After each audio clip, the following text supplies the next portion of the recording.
Timu ya Taifa Stars imefanya mazoezi ya mwisho leo ikiwa Dar es Salaam, na sasa kikosi kinajiandaa kwa ajili ya safari ya kuelekea Marrakesh, Morocco, ambako tutakuwa na michezo miwili ya kirafiki kwenye kalenda ya FIFA.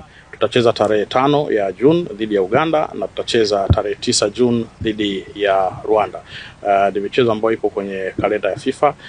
Kikosi kinataraji kuondoka leo usiku saa 5 kwenye uwanja wa ndege wa kimataifa wa Julius Nyerere kuelekea huko Marrakesh, Morocco. Lakini pia vile kwenye kikosi mchezaji Faisal Salum ambaye alijumuishwa katika kikosi hiki ameripoti kambini, lakini kwa upande wake ana majeruhi ambayo yatamfanya ashindwe kucheza kwenye michezo hiyo ya kirafiki.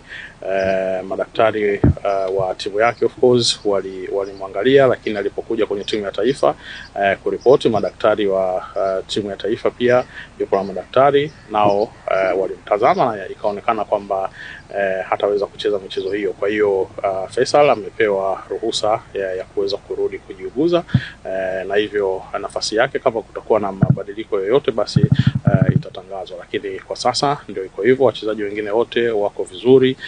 Tayari tumepokea pia wachezaji ambao wanacheza nje ya Tanzania, na wengine ambao wamesalia wao tutakutana nao moja kwa moja kule Morocco.